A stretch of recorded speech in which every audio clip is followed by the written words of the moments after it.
Welcome to the show. Today, we round off our two-part discussion with Keron of Droid Island and talk about Caribbean smartphone economics, the future of Caribbean mobile, Keron's content factory, the Shutterbug smartphone photography movement, and of course, some actionable advice for creatives.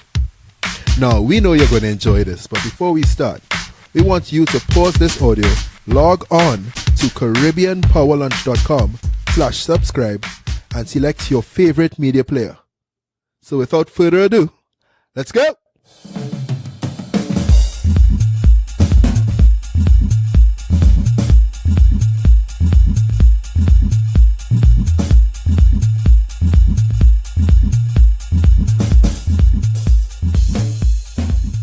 What I realize is that Caribbean people, we like to follow US markets a lot. Yeah. So we're going to chase the popular phones in US. So we're going to chase the iPhone 10. We're going to chase the Samsung S9. Yeah. But like you rightfully said earlier, in the US, people are getting these prices on contract prices, right? So they get it for maybe even free or $99, whatever it is. And they just get a regular monthly contract and then they're gone. Yeah. Here, people are paying something like, you laugh. Some people are paying something like 10,000 TT. Only? Just a couple of days ago, my friend was in a WhatsApp group and he was saying somebody has a used iPhone 10. You know, well, when they say used, maybe a month, 2 months of using it. 9,000 TT. Yeah. That is almost 1,500 USD. Madness. And it's probably sold already. Madness. It's probably sold already. That's what we're working with. Yeah. Right? But when you look at it, the economic setup is different. Our salaries in the Caribbean are lower than that in the US. Yeah. So we're literally paying more in terms of a cost of living standpoint and everything. Like, why are we spending such a large portion of our income, of our savings on mobile phones that are going to be, quote unquote, obsolete in a year and a half? This is why I had a blog last year, and I actually repurposed it and I put it back up yesterday because it's still relevant. And the blog was about why the Caribbean market is closer to the Asian market than this the US market. And that's because a lot of the companies that are doing big things right now, like Xiaomi, so Huawei, Chinese. You know what? Let me give the rundown. A lot of people don't know. Samsung is not an American brand. Japanese. No, it's not even Japanese. Not Japanese? No. They are from South Korea. I'm sorry. So Samsung is Korean. Right. Apple is designed in America, made in China. Huawei is Chinese. Xiaomi is Chinese. ZTE is Chinese. LG is South Korean. Sony is Japanese. Oppo is Chinese. Lenovo is Chinese. And Vivo. Vivo is Chinese. So wait, what is American? Give me a couple of American brands then. Made in America, baby. Made in America? Well, there used to be American brands. So Motorola was American. They're now owned by TCL, which is Chinese. Didn't Microsoft used to make phones or something like that? Yeah, used to. Right? They're bought out by, no, they do. Nokia. Mm-hmm. Nokia was Finnish. Mm-hmm. They're from Finland, right? And Microsoft bought out the mobile division in Nokia. But yeah, there's American brands is like Blue and Caterpillar and Plum. Those are American brand phones. Okay. Right. Blue's like that phone you get like if you're in New York for a week and people listen with blue phones though. Sorry. and at that point I still wouldn't. I'll edit that out. We even had a Canadian brand. BlackBerry. BlackBerry was Canadian. We'll say, but when I recommended BlackBerries, let's not talk about they were Canadian. They're now owned by TCL, Chinese. Wow. You know what the always makes me laugh? People will be like, no, I don't want that ZTE or that Xiaomi. I don't like that Chinese brand. Yeah. And it's like, okay, well, what do you like? Give me a Samsung. So where are they from? That is American. Yeah. Yes. Wow. Again, one of the big things I'd like to do is break down those myths, right, so people actually understand. But you're saying you're about to say why it is we're closer to the Asian market. Right. So we're closer to the Asian market because just like every point you just made about America and us spending money on the devices, right? When you are buying Xiaomi devices, you're getting, and OnePlus devices, you're getting devices, high-end devices, at a quarter and half of the price that you would pay for a Samsung device. And then when you look at the numbers, Samsung does the best in markets where they have subsidy. But then when you look at markets where where there is no carrier support, so that people cannot sign a contract and get the phone, Apple and Samsung don't do good. Right. But all the other brands do amazing, because now you could walk in and buy a Huawei product. You could buy an Honor product. You could buy a Xiaomi product, high-end devices for half the money. And and then those guys change around their phones so often, because it's nothing for them to go and spend 200 US on a phone, whatever the case is. And next year, 200 US again, and update it and upgrade your phone. And now good phones have become cheap, and cheap phones have become good. Right? So for us in the Caribbean, rather than you kill yourself, because I seen the iPhone 10 for 16,500 TTD. I won't even name the store, but everybody knows who I'm talking about. As a matter of fact, Kivo was on here. Kivo did a whole video on us. Shout out to Kivo. In the words of the great Kivo, Kivo said the iPhone 10 16,500. That's a B13. That is It's crazy. Apple gets a bly because there's their ecosystem. You don't have no choice, right? But in terms of Android, the biggest pro that Samsung and Huawei have is they actually have representation in the Caribbean. So like for local support, you can go to a Samsung authorized dealer or Huawei authorized dealer and get local support once your device is a Latin American device, which is big because a lot of people still order the devices. So they get the AT&T version of their phone, and then they unlock it, and then they go into a Samsung authorized retailer and they realize, wait a minute, I don't have no warranty. No, it's only for Latin American. That's a big thing that they don't know. So for me, what I tell my people, like when they buy from me, like I will send my phones back to my suppliers for repairs, whatever the case is, and I'll give them a loaner phone to use, because we're in Trinidad. You have to work with what you have. Am I going to limit myself to Samsung when my device that I need for my needs is something completely else? And there's options for me to get service. It's just that the customer has to know about it, rather than you just buy the phone, you don't get no support or whatever the case is, and you're stuck if there's a problem, whatever. But do people even repair phones anymore though? I feel like people just, phones, something goes wrong, there's too much to think about to get it fixed, so they just dump it and get something to do. It depends on how much you spend. If you spend 16,500, listen here. Sit down by the mechanic.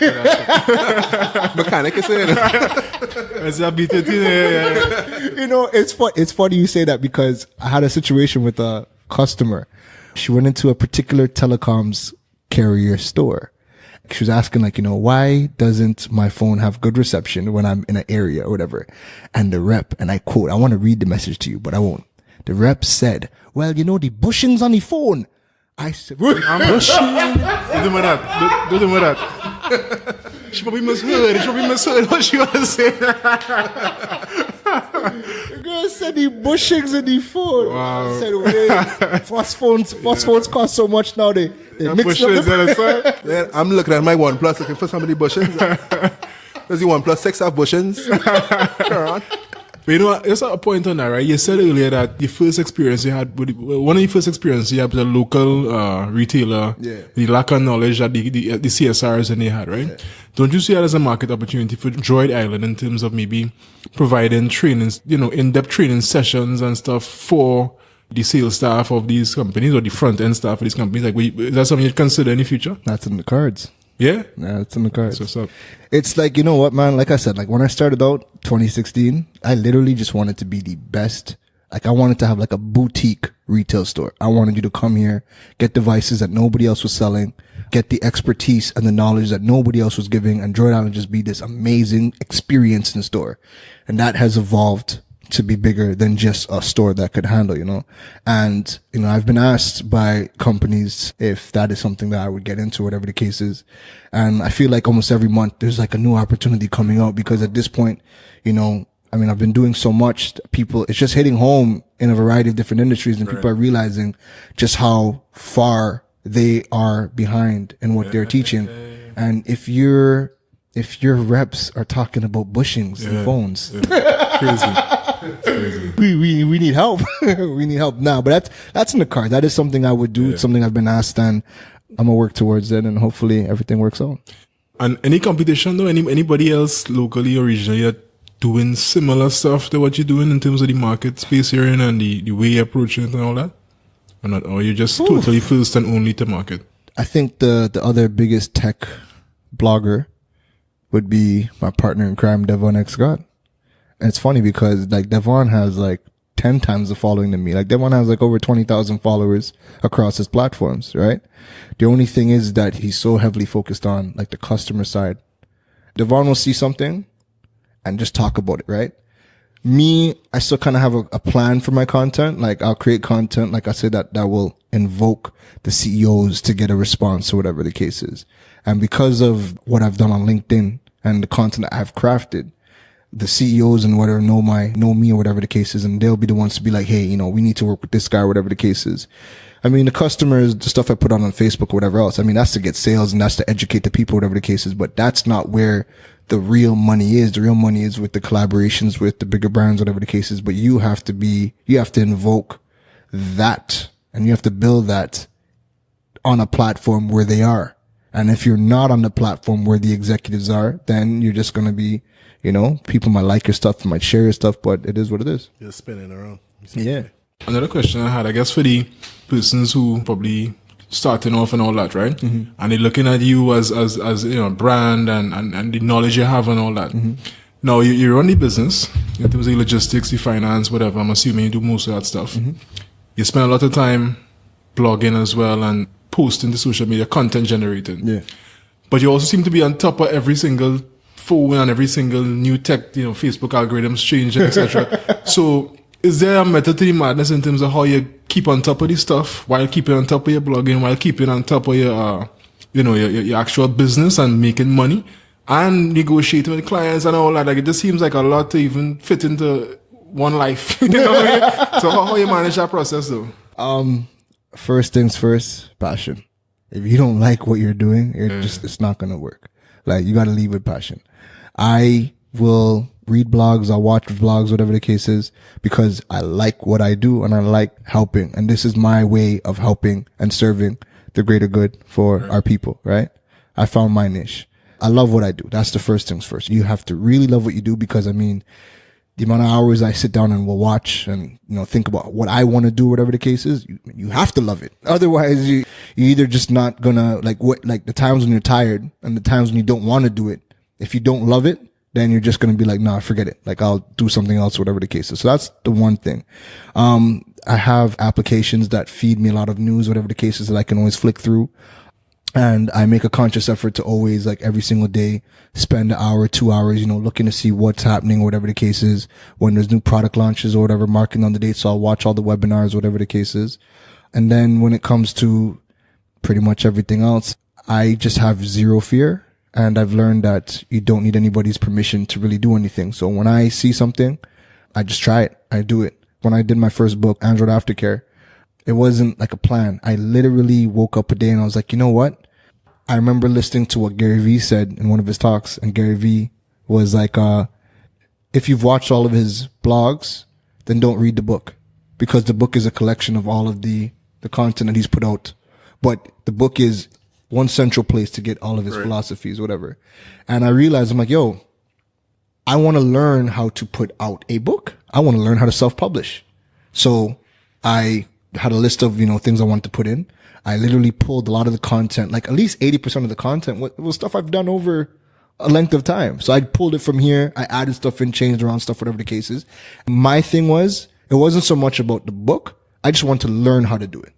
And once I went through the process of learning how to do it, now, like my boy Devon just released his thing, whatever. When Devon seen what I did, Devon was like, yo, you're making me feel like I want to write this book about YouTube, right? And he just put out his book yesterday about YouTube in the Caribbean. And that was because he's seen what I was doing, whatever the case is. So because I went through the process, I was able to say, yo, you need to do X, Y, and Z, go to Canva, use this tool to create it in a Kindle version or whatever the case is. But I learned that knowledge just from doing it. And that's where the learning is. So that for me, stuff like that is really just about trying things and having no fear to try things. I did, an Alexa skill, right? Now, if people don't know what Alexa skill is. Google Alexa?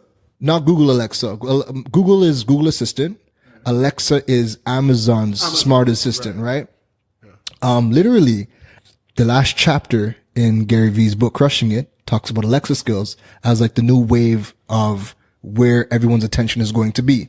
Because right now we're using voice assistants for everything. Hey, Google, tell me about the weather, or hey, Alexa, who's the prime minister of whatever, right? And a lot of that information is programmed in by everyday people. So when he talked about Alexa skills, I remember reading that chapter at 4:00 in the morning. After I was done, I was like, I'm going to do an Alexa skill. And I jumped up, made a cup of tea, jumped on the computer, and I went learning how to do an Alexa skill.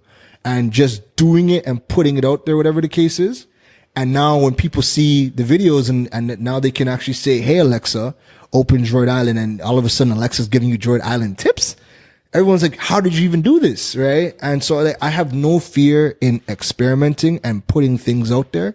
And for me, a lot of the times it's not so much for the people, essentially. It's for me to learn. Right. So that the next time I do it, I know I have the basics down and I'm going to expand on it. But you just got to be everywhere. Got to be everywhere where the attention is, as Gary Vee likes to say. Gotcha.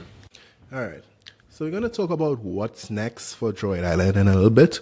But first, I just want to go back to what do you see for the future in Caribbean mobile? You had an article in where you specified you want to see more mobile content. You want to see mobile payments. You want to see stronger LTE or even actual LTE.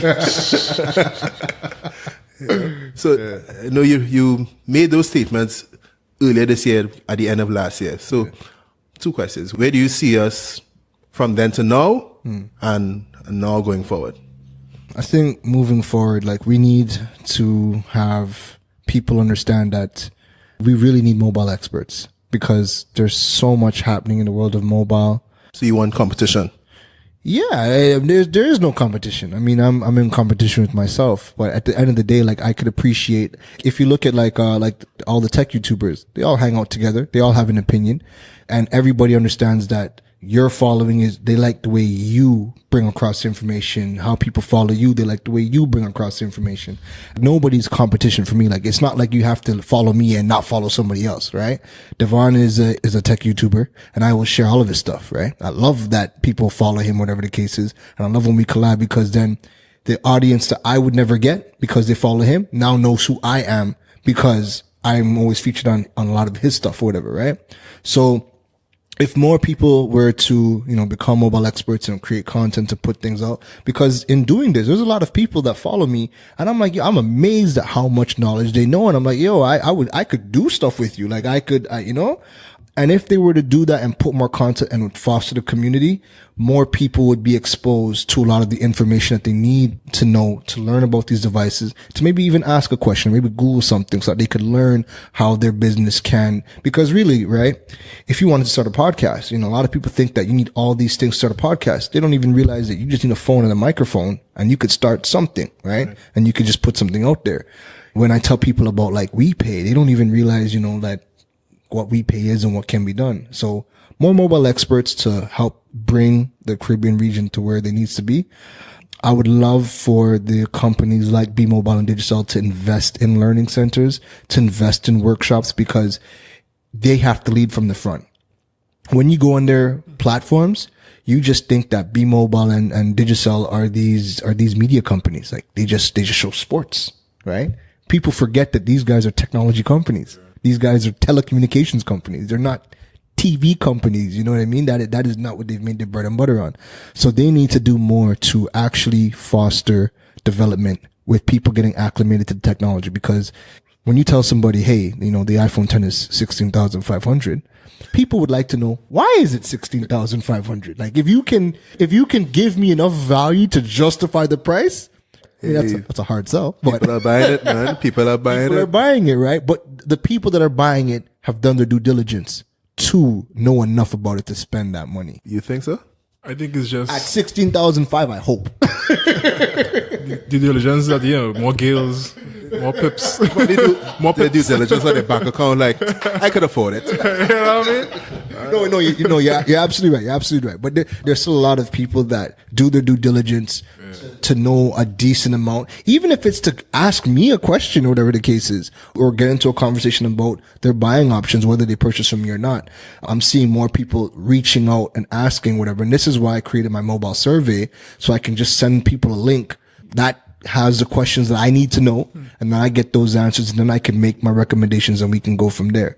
So if we can get companies like I say, the B Mobile, the Digicells, to start investing more in that, and then they'll start to see ROI, because now the more people learn about the devices, is the more likely they're going to spend with you and not just order online, but you'll have them at some point in your ecosystem. Those are the main things that I really want to see.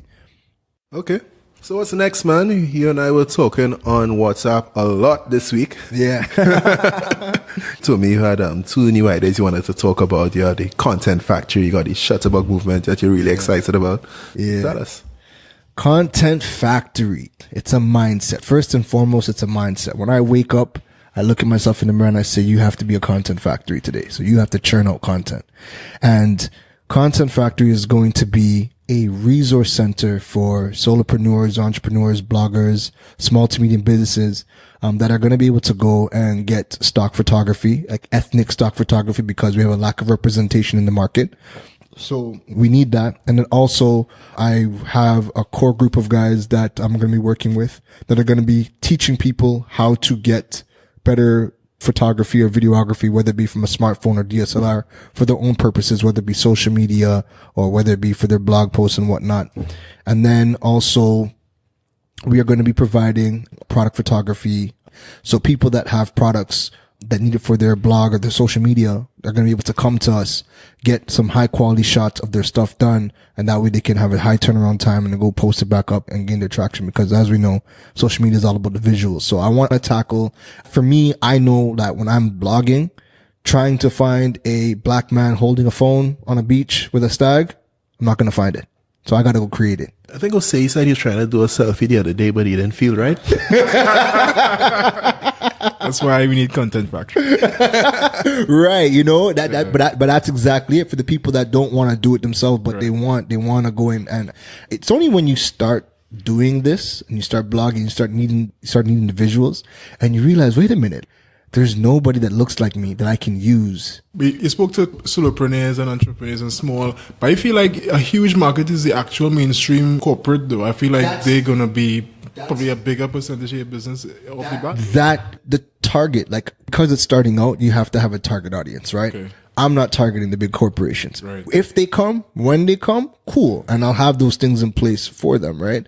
But to start off, like, who I'm pitching it to, who I'm trying to show, like, hey, this is what you need, is the people that are in the same space as me, because I know the challenges that we have right now. Right. If I want high quality visuals of myself for my blog or a product or whatever the case is, am I going to go and call a photographer and I already know the answer. They're going to tell me it's going to be 3,000 and up.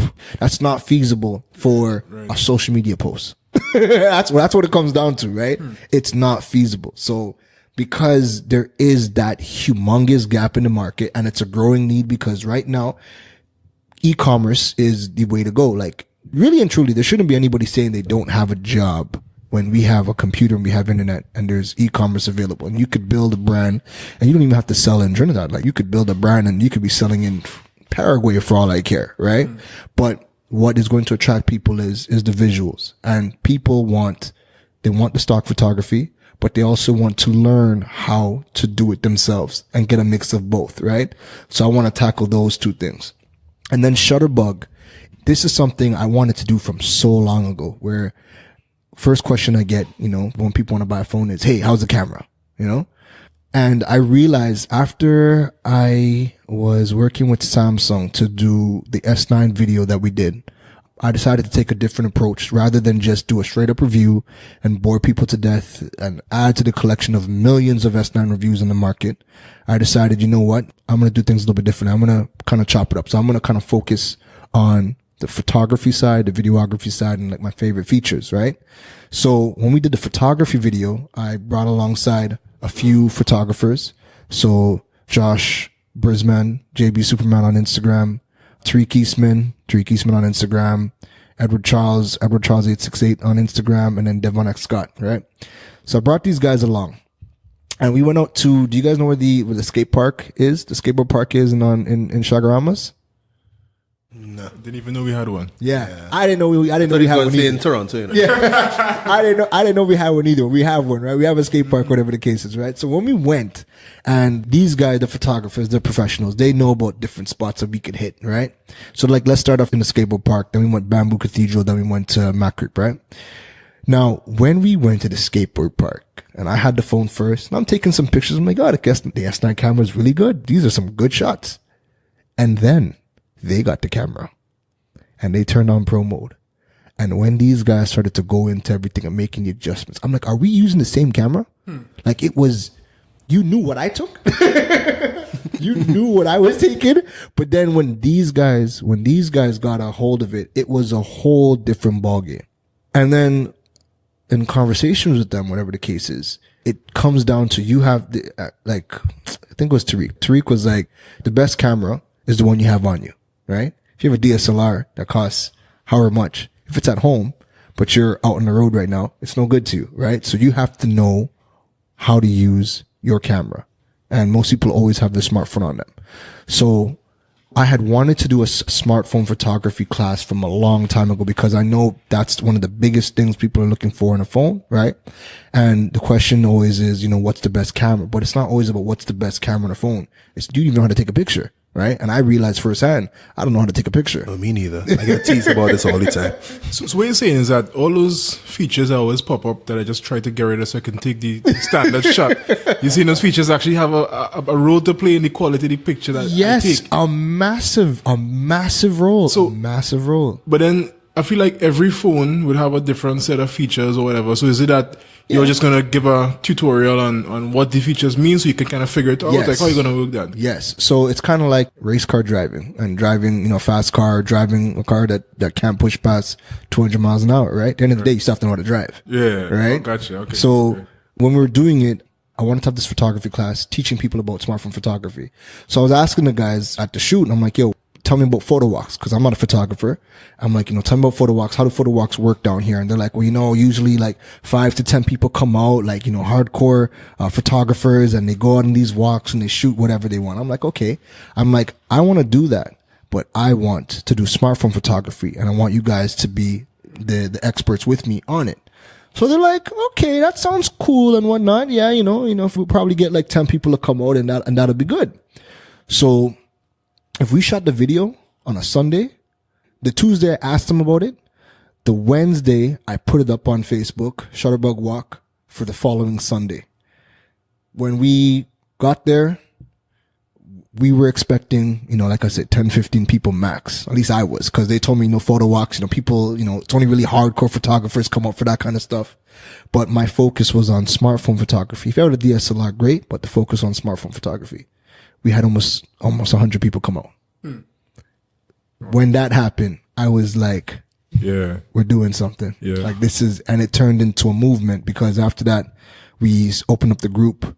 In a couple of weeks, that group has grown to over 300 people. And I didn't even know that we had so many photographers in Trinidad. You all plan to teach on that walk, or you all just plan to have them come and do? We teach. So our guys are the ones that will stop, and I'll let these guys, give tips or whatever the case is, right? But because it's fostered a lot of other photographers whether they're amateur or professional, and they're coming and everybody's collectively sharing, it's created this community for everybody. And the number one comment we got at the end of the walk, and I was so amazed by this, was they're like, we thank you so much for putting together something where everybody's sharing. Because usually, especially in photography in Trinidad, nobody wants to share any information. Nobody wants to share their secrets, because everybody's thinking about who's going to take away business for them. And if you get big, or, if they help you and you get bigger than them, there's fear about sharing knowledge. And with me and Droid Island, I'm the complete opposite. I want to share as much information and build a community, and then everybody's going to come, whatever the case is. There's enough room for everybody to eat, for everybody to do the thing. The people that are dedicated and are consistent and are providing value, those are the ones that are always going to win, right? So if you have that mentality that I don't want to share information because I don't want to make you better, you're not going to win. This is 2018. You're not going to win. So that was like the biggest compliment at the walk. And we heard it from a few people, and Shutterbug is always going to be free. It is always going to be a community of amateur professional photographers. Our guys will lead the charge. We'll stop. We'll give tips, whatever the case is. But it's just about building a community and everybody growing together. Wow. So, Keron, it seems like you have had a lot of aha moments throughout your brand building, and I know you've only recently started, a couple years now. You had that time when you got sponsorship from Huawei, that you were approached by Samsung, B-Mobile, and Digicel. Yeah. You just mentioned expected 10 to 15 people for your Shutterbug movement. When you're just launching it, when you're just starting it, you got over 100 people. Yeah. The aha moment is really interesting. But Keron, so you may own Droid Island, but no man is an island, right? And you could blame comedian Kivo from episode 17 if y'all don't like that joke. What sort of help and support do you get with the business and content creation and your contract negotiation with the telecom providers and your manufacturer deals and so on? First things first, you got to show up. And when you show up and you're consistent and you're putting out a positive image and you're leading with value, the universe has a way of putting the right people around you. And I've realized that more and more every single day, because it first started off with, working with Nadine.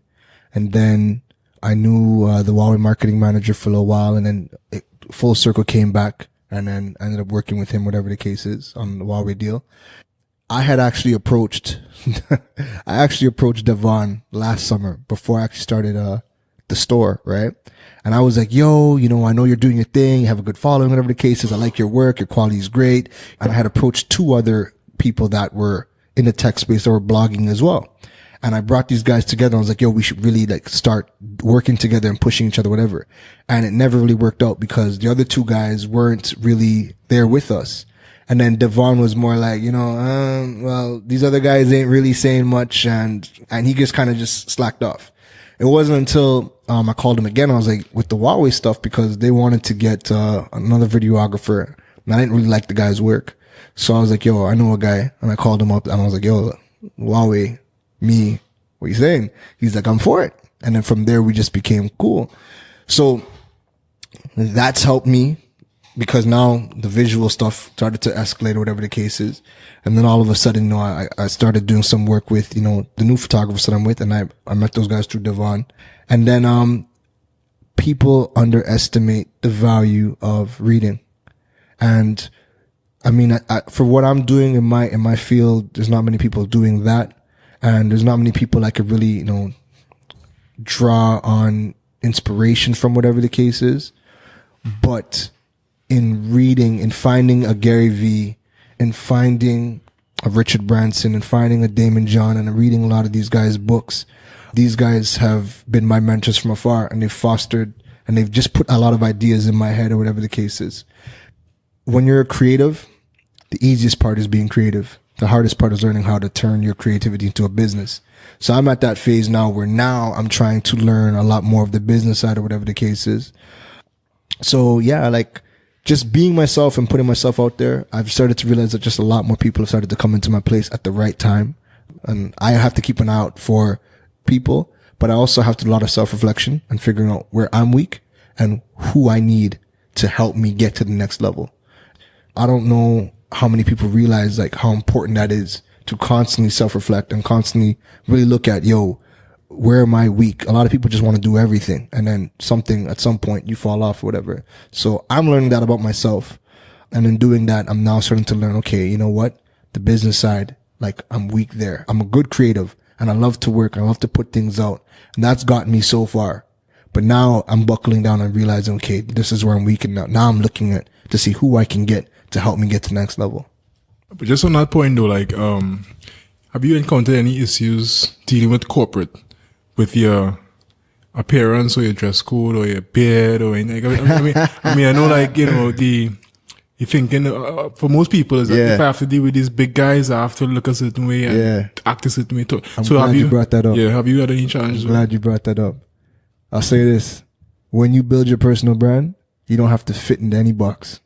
Yeah. You don't have to fit in no box. You don't have to fit into a job description. You don't have to fit into a look. You're getting paid to be yourself. And that is a power that I wish everybody can feel at some point in time. I am the biggest clown behind the scenes and people are paying me to be me. It's madness. How would you advise other creators out there though, who might feel trapped in a corporate prison, to go ahead and get started with their own endeavors and be themselves just like you and be free? Rule number 1, you need no permission. Like, no one's stopping you from doing whatever you want to do, right? Even if you feel like, you know, there's a conflict of interest with what you're doing is competing with your brand, at the end of the day, you have a choice. Like, you don't have to be there, right? You can save up and you can start doing things on your own. But I think to start, if you're in corporate and you're making money, you're in a very good position because you can make money and you can build that hustle on the side and you have to. Like Gary Vee says, you better be working 18 hours a day for the first year or 2 years and eat like crap. And he also always emphasizes, hey, if you work in a job, no problem. Yeah. 7 p.m. to 2 a.m. That's your time. That's your time. You know, I follow a guy called Joe Duncan and his Instagram handle is before 5 a.m. And his handle is like that because he's like, that's when the magic happens. That's when the greats are either going to bed or they're waking up, right? Before 5 a.m. So if you are not putting in work on your own personal brand after your daytime job, then you're doing yourself a disservice. We are in an economy globally, not just in Trinidad, where you're either an owner or you're a temporary worker, right? There is no such thing as security anymore. Just because you have a permanent job, just because you have a contract, there is no such thing as permanent. Because guess what? If a company goes belly up, bye-bye, you're gone. Yeah. And that's that, right? So you need to start putting money towards building that brand. You do not need permission to start building that brand. And when you build your brand, it's either going to supplement your income or it's going to put you as a thought leader in your field to get a better job. Because some people might not even want to go and be self-employed. Some people might want to still work for somebody. But if you are creating content and you're putting yourself, so if you're a banker, if you're a teller and you want to be a branch manager, start blogging about finance. Start blogging about the industry. Start talking about it. Shake things up. Get on LinkedIn. Start connecting with people that are in the field that are in higher positions because there's a lot of the CEOs are on LinkedIn and they're liking your stuff. They're adding you as friends. They're like ghost followers. Yeah. They'll know who you are. Right. And when you apply for a position and you have to go sit with them in an interview, you might not even get an interview. They might contact you personally. They'll contact you personally and be like, hey, you know what? Why don't you come in? Let's go for a coffee. Go for a coffee. Wait, that doesn't happen. That's powerful stuff though, because I mean, if you talk about the impact of your experience, your blogging and that, and people seeing you and you know, recognizing you and appreciating the work you do, it is transferable to the corporate world as well, right? Of course. In terms of people, just regular Joe employees developing a skill, talking about it, building a brand around it. And then, you know, being recognized for it. And I can imagine, that's actually good advice. Yeah, I think that's something to be spread more. Here's a perfect example, right? I was a supervisor for Digicel for about 6 months before I quit, jumped 100% into Droid Island, right? I was working at Digicel while blogging with Droid Island. They knew who I was at that particular point in time. They could have came to me and they could have been like, you know what? Hey, we see you doing things, whatever the case is. Maybe, we put you in the marketing team and you work with the marketing team and you create content. We'll offer you a nice little salary, whatever the case is. And I might have said yes. But then I started smelling myself. You know, I went out there in the wild and I built my own brand. And guess what? Whenever anybody calls now, you can't offer me a job. You're not trying to pay me small money. Now you're going to pay me, right? And that's not even a cocky thing. That's just what it is, right? When you've built your personal brand, you think a company's going to come to a Marshall, Montana and be like, hey, you know what? You're making good music. You look good in red. You know, we want to hire you. We want to hire you. No, you're going to collab and you're going to pay him. his money. So that only happens when you build a personal brand. So whether you're deciding to be self-employed or whether you just want a better position either within the company or another company, build your personal brand and you will get there. And resumes are dying if they're not already dead.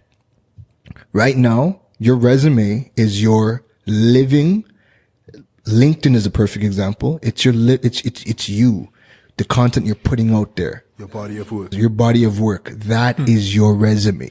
So when people see your body of work and they see all the things that you've done, they know that you're not somebody that just went to school and read some books and cheated or did not cheat on the test and you got a degree. You're a practitioner, right? And when you are actually practicing the knowledge that you've acquired, that's the only way you actually know what you're talking about. You have to practice it.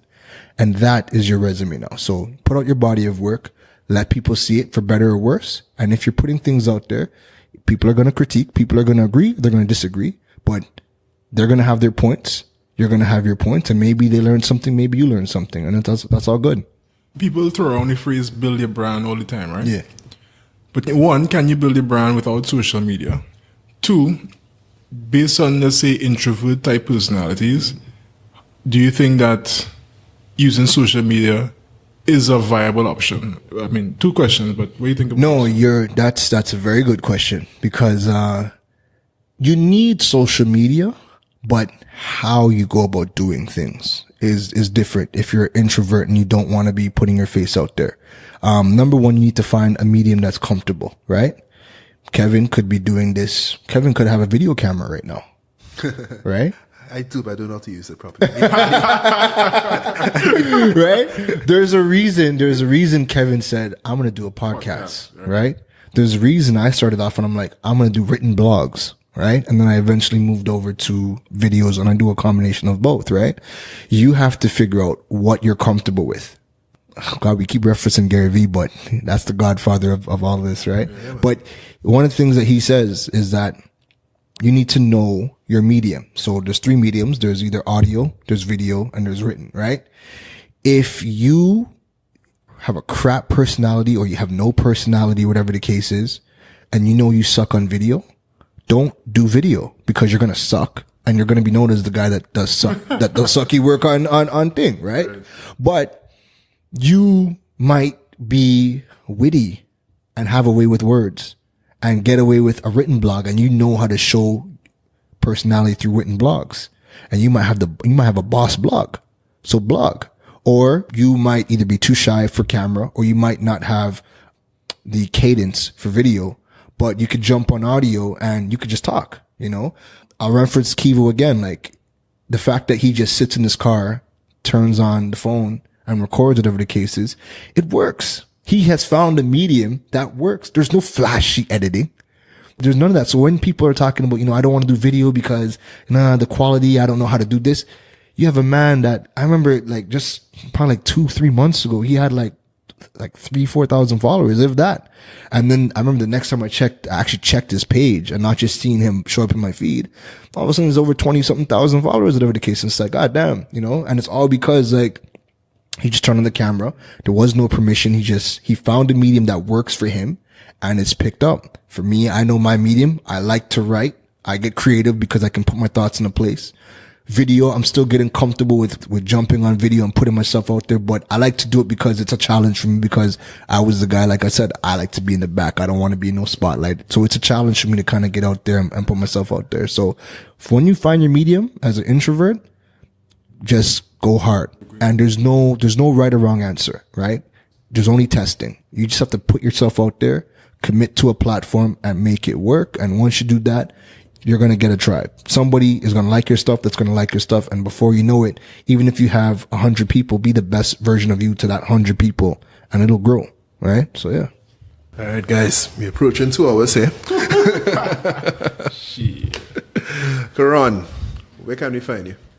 DroidIslandTT.com. That's the home of all things Caribbean mobile.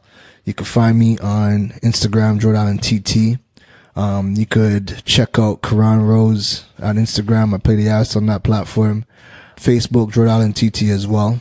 And LinkedIn. That's Keron McLeish. All right. Anything we haven't covered?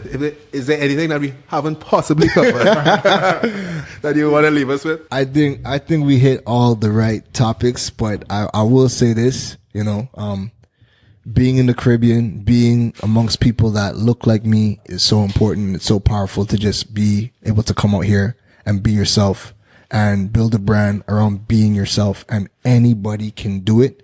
You don't need nobody's permission.